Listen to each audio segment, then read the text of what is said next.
تعالوا خدكم في يوم في حديقة الازهر، من اجمل الاماكن اللي انتم ممكن تزوروها في القاهرة. حرفيا يا جماعة خطيرة خطيرة بجد. بصوا من فوق كبيرة جدا جدا جدا، وكمان بتكونوا واقفين على قمة كده وتكونوا شايفين القاهرة كلها. فدي حاجة كده تحفة، دي لوحدها حكاية. اول حاجة طبعا الطريق خطير يا جماعة، يعني وانتم ماشيين في الطريق كده تكونوا مستمتعين بالمناظر اللي قدامكم. تحفة. بتكونوا شايفين بقى كل حاجة، يعني كمية عربيات ما شاء الله ما شاء الله تجنن يعني، اللهم بارك. وكمان بيبقى فيه فيلل وحاجات، فبتبقى بجد تحفة. هنا بقى كنا قعدنا، كنت انا وماما واختي وجوز اختي وعيال اختي طبعا. كنا عايزين في حته كده في الشمس شويه، بعد كده زهقنا من الشمس فقلنا قعدنا في حته الضله اللي احنا قاعدين فيها دي تحت شجر كده.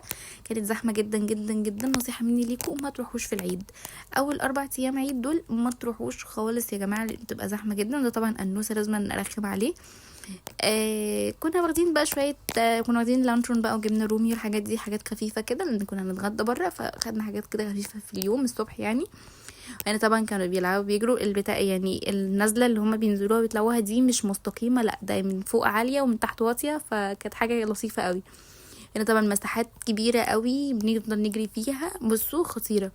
وطبعا دي اجمل لقطه واجمل حته انا قضيتها في الحديقه. هنا كنا قاعدين فوق شويه يعني على قمه عاليه، كنا شايفين كل البيوت من فوق، وكنا شايفين القاهره القديمه كلها تقريبا يعني. فخطيره كميه المباني بقى وكل حاجه كده جميل قوي، وكمان الزرع والورد بقى والحاجات دي تحفه يا جماعه. نصيحه مني ليكم روحوا حديقه الازهر، حلوه جدا، بس ما تروحوش في العيد. ما تروحوش في العيد يا جماعه. وكمان الجو مطر علينا بس كملت. وهنا بقى نزلنا نجري تاني، يعني بدنا نجري بقى في الساحه دي، كانت واسعه جدا ما كانش فيها ناس خالص. فبدنا نجري بقى، وهي فيها اماكن كتير قوي حلوه، بس احنا ما لفيناش بصراحه لان يعني كنا رايحين متاخر والوقت الدنيا مطرت فاضطرينا نمشي. وهنا طبعا احنا راجعين، بصوا في الطريق خطير يا جماعه، بس احنا مشينا بقى من ناحيه القلعه.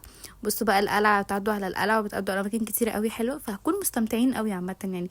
خروجه اديها 10 من 10 ونجمه، لان بجد استمتعنا. يعني كفايه المنظر اللي انتوا شايفينه ده، كفايه ان انتي ماشيه كده شايفه القلعه قدامك.